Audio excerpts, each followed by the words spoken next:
안녕하세요. 조인 목사입니다.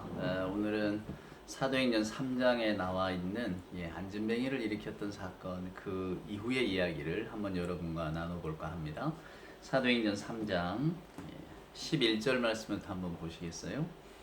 나은 사람이 베드로와 요한을 붙잡으니 모든 백성이 크게 놀라며 달려나아가 솔로몬의 행각이라 불리우는 행각에 보이거늘 베드로가 이것을 보고 백성에게 말하되 이스라엘 사람들아 이 일을 왜 놀랍게 여기느냐 우리 개인의 권능과 경건으로 이 사람을 걷게 한 것처럼 왜 우리를 주목하느냐 아브라함과 이삭과 야곱의 하나님 곧 우리 조상의 하나님이 그의 종 예수를 영화롭게 하셨느니라 너희가 그를 넘겨주고 빌라도가 놓아주기로 결의한 것을 너희가 그 앞에서 거부하였으니 너희가 거룩하고 의로운 일을 거부하고 도리어 살인한 사람을 놓아주기를 구하여 생명의 주를 죽였도다. 그러나 하나님이 죽은 자 가운데서 그를 살리셨으니 우리가 이 일의 증인이라. 그 이름을 믿음으로 그 이름이 너희가 보고 아는 이 사람을 성하게 하였나니 예수로 말미암아 난 믿음이 너희 모든 사람 앞에서 이같이 완전히 낫게 하였느니라. 아멘. 우리는 지난 시간에 나면서부터 안진뱅이가 되어졌던 한 40여 년을 걷지 못하고 살았던 사람을 고치던 장면을 보았습니다. 너무나 유명한 말씀이죠. 은과금 내게 없으나 내게 있는 것을 네게 주니 곧 나사렛 예수 이름으로 일어나 걸으라. 여러분이 성경을 읽으시면서 특별히 주목하셔야 할 것은 뭐 예수님 시대도 마찬가지고 그 이전의 구약 시대도 마찬가지지만 이 병이라고 하는 것이 저주의 산물이었잖아요. 그러니까 도대체 저 사람이 병든 것은 누구의 잘못인가 이렇게 물었단 말이죠. 그러니까 그 병이 그냥 올 리는 없고 틀림없이 뭔가 신으로부터 저주를 받은 것이다 라고 하는 일종의 낙인이 찍혀 있었습니다. 비정한 시대죠. 오늘날 같으면 여러분 이런 게 가능하겠습니까? 몸이 불편한 사람 얼마나 불편할까? 여러분 이런 게 환대잖아요. 이게 동정이고 동정과 환대보다는 아주 비정한 시대입니다. 예수님 시대가. 그러니까 아픈 사람 병든 사람, 그건 다 네 잘못이야. 네 그렇게 아픈 몸으로 어딜 돌아다녀? 창피한 줄 알아야지. 이런단 말이죠. 그러니까 비참에 대한 어떤 그런 상심, 이런 것들에 대한 동정의 마음이 없는 거예요. 그러나 오늘 성경을 읽어보면 예수님 공동체, 즉 하나님의 나라 공동체는 여기에서 확연하게 다릅니다. 예수님의 이름으로 기적 같은 치유가 임했다. 누구에게? 이게 고관대장의 딸도 아니고요, 여러분. 사회의 어떤 유명한 사람도 아닙니다. 그저 그때 당시 사람들이 볼 때는 아주 하찮은 존재, 심지어는 뭐랄까 옆에 있는지도 모르는 존재, 옆에 있으면 오히려 거북한 존재, 이런 존재들을 향한 예수님의 관심이 복음서에는 그대로 드러나 있거든요. 그러니까 예수님의 이름으로 기적 같은 치유가 임한다. 더군다나 그동안에 우리가 사회에서 무시받고 멸시받았던 사람들에게 아무런 사람들이 주목하지 않았던 주목할 만한 선함이 없었던 그런 사람들에게 오늘 예수님의 치유 기적이 임한다. 이것을 하나님의 나라로 본 겁니다. 하나님의 나라는 환대와 하나님의 나라는 사랑이 있는 공동체라고 하는 것을, 그래서 그 직접적인 연결고리를 병을 통해서 보여주는 거예요. 그러니까 요한복음에 나오는 그 맹인 이야기도 하나님이 하시는 일을 드러내려고 하는 것이다 이렇게 분명하게 선언하잖아요, 여러분. 그러니까 오늘 이 메시지, 오늘 이 일어서지 못하는 사람을 치유하는 이 이야기만 보면 이게 성경이 말하는 전체에 대한 이야기를 저나 여러분에게 들려주고 있습니다. 그리고 지금 이 사람들이 그 일 이후에 어디에 모입니까? 베드로와 요한을 이제 그 나았던 사람이 붙잡았어요. 너무 신기하고 감사하고 감격했겠죠. 그랬더니 이 사람들이 다 어디에 모였냐면 솔로몬의 행각이라고 하는 곳에 모였습니다. 솔로몬의 행각 유명하죠. 여러분 행각이라는 것이 이렇게 기둥이 이렇게 세워졌고요. 그 위에 이렇게 지붕만 올려져 있는 거기 때문에 사방이 튀어져 있는, 우리나라 같으면 정자라고 할까요? 그러니까 정자에서 이렇게 말씀을 전하니까 서로 소통하기도 좋죠. 그래서 많은 사람들이 거기에서 자기 의견을 드러내기도 하고 했답니다. 근데 그 솔로몬의 행각에 지금 모여서 베드로가 설교하는 거예요. 여러분 혹시 그 복음서의 요한복음 생각나지 않으십니까? 요한복음 10장에 보면 수전절이라고 하는, 이게 한우카라고 합니다만 수전절이 닦을 숫자거든요. 말 그대로 성전할 때 전이고. 그러니까 성전을 깨끗게 했다. 예수님 오시기 전에 한 200여 년 전에 말입니다. 시리아의 안티오코스라고 하는, 에피파네스라고 하는 이가 그 유대를 통치하고 있었어요. 근데 이 사람은 하나님 신앙이 있는 사람은 아니었으니까. 그래서 그 예루살렘 성전에 뭘 갖다 놓았냐면 막 돼지를 갖다 놓고 잔치를 하고 막 그랬단 말이에요.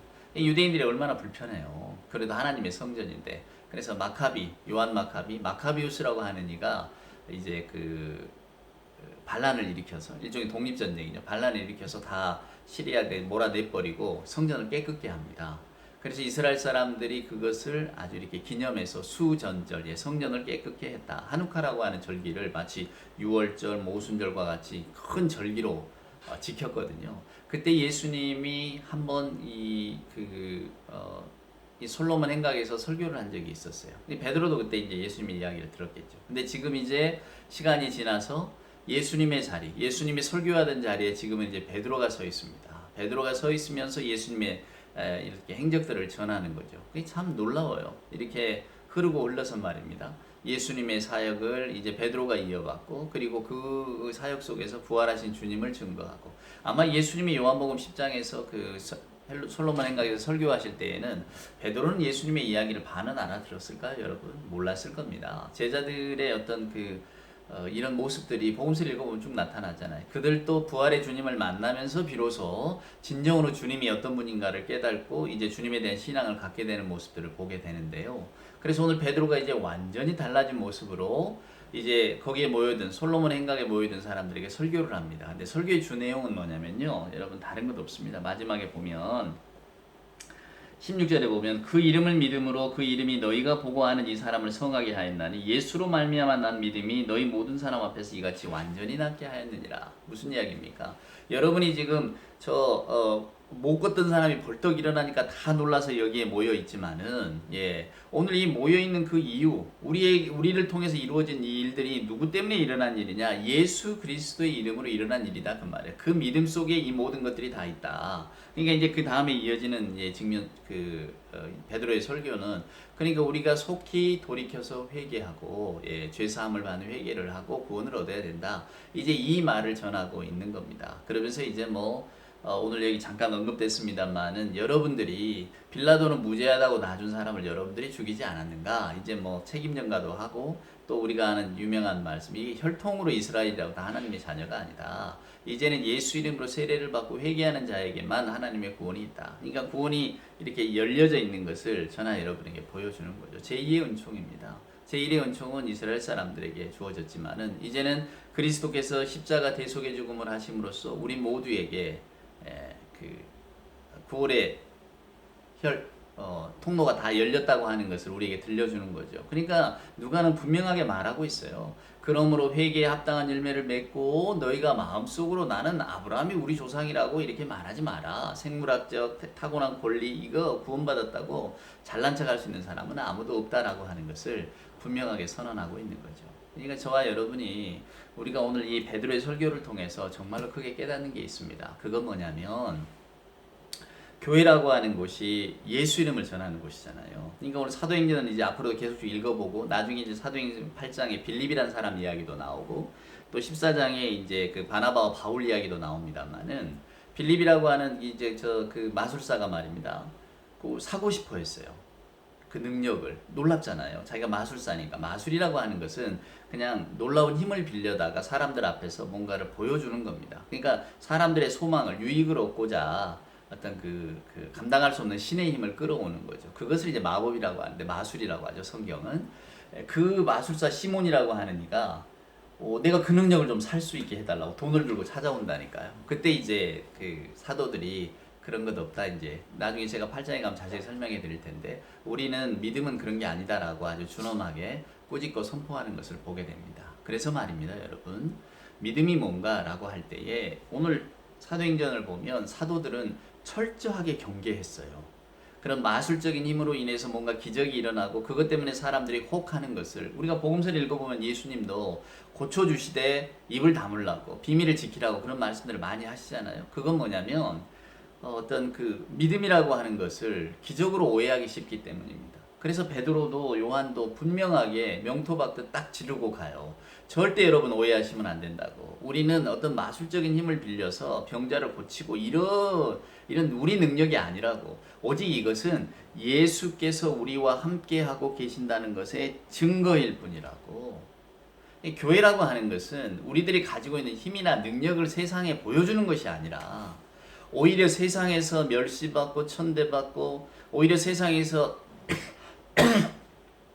그때 당시 권력에게 선고받아서 십자가에 달려 돌아가신 예수를 전하는 건데, 그 예수가 어떤 분이었느냐면 바로 이런 날 때부터 이렇게 걷지 못했던 사람, 그러니까 모든 사람들에게 손가락질하고 비난했던 사람, 동정과 환대보다는 비난과 멸시의 대상이었던 사람들을 바로 그 예수께서, 하나님의 아들인 예수께서 십자가에 달려 돌아갔지만 다시 살리신 그 예수께서 그 사람들에게 베푸신 은총이 이러이러했다는 것을 보여주고 있는 거라 그 말입니다. 이게 교회 공동체가 여러분 뭡니까? 교회 공동체는 근본적으로 환대의 공동체입니다. 교회의 문턱은 누구나 넘을 수 있는 곳이에요. 세상에서 어떤 것이 선하다 악하다, 선한 것이 어떤 것이 좋고 나쁘다고 한다 할지라도 교회는 그걸 구분할 수가 없는 겁니다. 왜냐하면 예수 정신이 그러니까요. 예수님은 그 중에서도 특별히 목소리를 내지 못하고, 여러분 복음서 한번 읽어보세요. 뭐 고관대장의 딸 물론 있죠. 차별은 없으니까 그런 사람, 그런 자제 혹은 그런 사람들도 치유를 받지만 예수님의 은총을 입지만은, 그러나 대부분의 사람들이 그 사회에서 헐벗고 가난하고 사람들이 무시하고 멸시하는, 오히려 사람 취급도 받지 못하는 그런 사람들에게 우리 예수님께서는 특별하신 은총을 많이 베푸셨거든요. 그 증거는 뭐냐면, 우리가 살아가고 있는 이 사회 속에서 우리는 뭘 이렇게 나누고 가르고 편가르기를 할지 몰라도 오직 예수 이름 안에서는 그런 것들이 다 없어지고, 또 예수 이름 안에서 그것이 없어지는 것이야말로 하나님의 나라의 도래의 증거라고 하는 것을 우리들에게 보여주고 있는 거거든요. 그래서 여러분 이런 에피소드가 중요한 겁니다. 복음서 기자들도 그래서 그 예수님이 하신 그 많은 것 가운데 이런 일들을 저나 여러분에게 기록하고 또 들려주시는 거예요. 그러니까 제발 복음이나 믿음을 여러분 오해하지 마십시오. 복음의 믿음이 무슨 마술적인 것입니까? 아닙니다. 우리가, 저와 여러분의 호기심이 왕성하고 또 어떤 인간의 개인적인 욕구들이 있기 때문에 뭔가 좀 드라마틱한 일이 일어나고, 교회 안에서는 뭔가 좀 뭐 이렇게 사회에서 경험하지 못한 이런 게 좀 일어나야 우리가 뭐 교회 다니는 재미도 나고 뭐 뭔가 좀 신기한 것에 사로잡히고 이런 마음들이 많거든요. 그러나 성경을 읽어보면 전혀 그렇지가 않습니다. 오히려 그러한 일들은 예수님도 경계하시고, 그것이 그 사람의 어떤 그 인생을 회복시키시고 하나님께서 우리와 함께 하신다는 증거를 보여주시기 위해서 예수님이 일으키시는 일이지, 그 일을 가지고 당신을 뭐 이렇게 높인다거나 그 일을 가지고 교회 공동체를 막 키워보려고 한다거나 이런 목적은 전혀 없었다는 것을. 그래서 오늘 이 베드로도 말입니다. 그 모여든 사람들에게 딱 한마디 말밖에 안 해요. 여러분이 유대인이라고 자랑스러워합니까? 여러분이 뭐 때문에 뭐 어떤 그런 뭐랄까요, 정결의식을 가지고 있습니까? 이거 다 소용없습니다. 이제 중요한 것은 하나님 안에서 우리가 얼마나 제사함의 회개를 하고 세례를 받느냐, 이게 중요한 겁니다. 돌이키는 게 중요한 겁니다. 요런 이야기를 하는 거예요. 이제 혈통, 뭐 이스라엘 이거 없어졌어요. 우리 주님은 그런 분이 아닙니다. 우리 주님의 사역으로 인해서 주님의 죽으심과 부활이 이제는 무슨 뭐 제2의 이스라엘, 우리는 하나님의 손자예요, 이런 이야기는 없다는 거예요. 이제 오직 회개의 결단에 의한 참 이스라엘만이 남아있다. 그러니까 오늘날 저와 여러분에게도 우리가 흔히 뭐 모태신앙이니 뭐 이런 이야기 많이 듣지만은, 결국 중요한 것은 우리 스스로가 하나님 앞에서 이렇게 돌아앉는 것. 사랑하는 여러분, 우리 스스로가 하나님 앞에서 회개하는 것, 그래서 하나님의 자녀다운 삶을 고민하는 것, 이것이 가장 중요하다는 것을 오늘 저와 여러분에게 들려주고 있거든요. 안진뱅이는 말입니다. 네, 성전 미문 앞에 40여 년을 앉아 있었지만 아무렇게도 고침을 못 받았어요. 전에 설교에도 말씀드렸지만 가장 두드러지고, 그때 당시 사람들의 지식의 총합이 건축물 아닙니까? 근데 뭔가 일어날 것 같았던 그 성전 앞에서는 아무것도 일어나지 않는, 성전은 화려해도 그 어떤 것으로도 이 사람을 도와줄 수가 없어요. 그러나 예수님 안에서는 가능하다. 그 세상의 비참함, 여러분 비참한 게 뭡니까? 아픈 사람이 있지만 고치지 못하는 게 비참하잖아요. 근데 우리 주님 안에서 그런 능력이 있다는 것을 저나 여러분에게 보여주는 거죠. 그래서 교회의 사명이라고 하는 것은 이 예수를 전하는 겁니다. 오늘 베드로와 요한이 담대하게 하나님의 말씀을 전했다고 하잖아요. 오늘날 뭘 의미하겠습니까? 세상은 마치 성전 문 앞에 앉은 이 걷지 못하는 안진뱅이와 똑같은 거죠. 뭔가 자기 필요가 있기 때문에 뭔가를 구하지만은 실은 정작 뭐가 필요한지 잘 모르고 있어요. 오늘 이 안진뱅이가 구하는 게 뭡니까? 한 푼의 돈 아니었어요. 왜냐하면 다른 것은 아예 그냥 이렇게 안 된다고 금을 긋고 있었으니까요. 아마 이에게도 당신이 소원을 말해봐라 그러면 저 걷고 싶어요, 저 정당하게 인간 대접 받고 싶어요, 저도 사랑하고 저도 인정받고 살고 싶어요, 이러지 않겠습니까? 근데 저와 여러분이 오늘 이 본문의 말씀을 보면서 예수님의 제자들이 오늘 이 사람에게 집중했단 말이에요. 만약에 예수님의 모습을 보지 못했더라면 제자들도 우리가 지금 이 사람 상대하고 있겠는가? 빨리 가서 뭐 대제사장이나 좀 높은 사람들 상대하고 말이에요. 우리 능력을 보여야지. 우리가 성령 받았다고. 우리는 성령의 불을 받은 사람들이라고 이야기해야지 하지 않겠습니까? 근데 오늘 베드로와 요한은 마치 왕이 맨 처음 올랐던 솔로몬과 같이 오늘 이 사람에게 집중합니다. 왜냐하면 예수께서 이 사람에게 집중했을 거거든요. 이 제자들이 그 모습을 그대로 닮아가는 겁니다. 사랑하는 여러분. 그래서 예수를 따라서 한다는 것은 다른 거 아닙니다.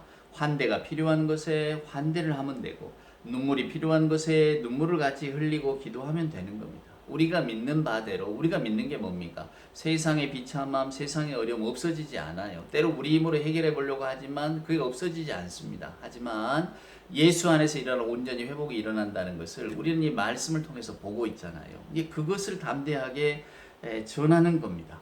예수님과 성경이 가리키는 길을 묵묵하게 그리고 담대하게, 두려울 때에는 주의 성령께서 나와 함께 하신다. 그 믿음을 가지고 우리가 어떻게 하면 하나님의 마음에 합한 마음으로 살아갈까라고 하는 것을 고민하며 사는 것이죠. 오늘 베드로와 이 요한, 솔로몬 행각 앞에서 많은 사람들이 모인 곳에서 그들은 흔들리지 않고 온전히 주님의 참 진리를 전했던 것을, 예수 안에 부활이 있음을, 그리고 예수 안에 우리가 그 부활의 주를 받아들이려면 참된 회개가 있어야 함을 이렇게 강력하게 말하는 이 베드로의 설교를 기억하면서 바라기는 저와 여러분의 삶도 오늘 이 베드로와 요한의 설교와 같이 부활하신 주님을 믿고 또한 부활하신 주님을 전하면서 무엇보다도 나 자신의 삶이 부활의 삶을 향해 걸어갈 수 있도록 애쓰고 고민하는 그러한 모습들을 닮아가야 하지 않겠나, 그런 생각이 들어집니다. 오늘은 여기까지 하겠습니다. 다음 시간에 또 이 다음 본문을 가지고 여러분을 찾아뵙겠습니다. 오늘도 주 안에서 평안하십시오.